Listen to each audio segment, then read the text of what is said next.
The Biden administration's decision to revoke a $10 million bounty on Syrian rebel leader Ahmad al-Sharaa is nothing short of a diplomatic curveball.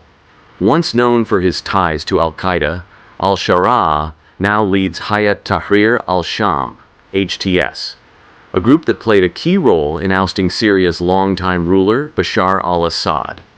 The announcement has sparked debates over whether this move reflects strategic pragmatism or a gamble that could backfire.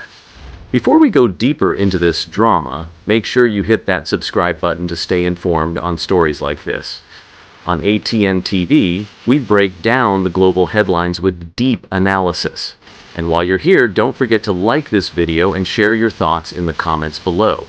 Your engagement keeps us going. Now back to the story. Al-Sharaa, a figure many once considered irredeemable, has promised to renounce terrorism, a pledge that prompted this policy shift. But skeptics may wonder, can a man with such a contentious past genuinely evolve, or is this simply a convenient narrative for a region desperate for stability? The turning point came during a rare meeting in Damascus between al-Sharaa and Barbara Leaf, the U.S. Assistant Secretary of State for Near Eastern Affairs. The visit, the first by a U.S. delegation to Syria in over a decade, was significant not only for its timing, but also for its implications. Syria, a country fractured by war and competing factions, is now attempting to clear its way out of chaos under interim leadership. Leaf's conversation with al-Sharaa marked an opening, fragile but essential, toward engagement. Leaf's words were cautious, reflecting the fine line the U.S. is walking. We discussed the critical need to ensure terrorist groups cannot pose a threat inside Syria or externally, she told reporters. But she made it clear that the U.S. will judge actions, not promises. Beyond the political headlines, this development is a human story as well.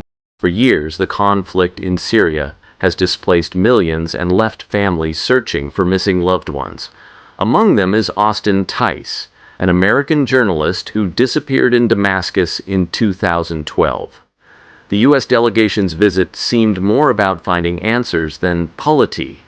However, as Roger Carstens, the Biden administration's envoy for hostage negotiations, admitted, there are still no solid leads on Tice's whereabouts. The decision to revoke the bounty adds layers of complexity to an already tangled web. HTS remains designated as a terrorist organization, a label that casts a long shadow over al-Sharaa's attempts to rebrand himself as a reformist leader. While he has spoken publicly about protecting minority rights and empowering women, words that sound progressive for a region often bound by rigid traditions, many are wary.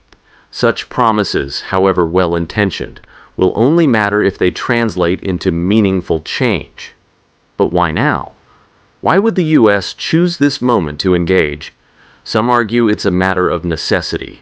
With Assad gone, Syria is in flux, and the U.S. may see al-Sharaa as a key player in shaping what comes next.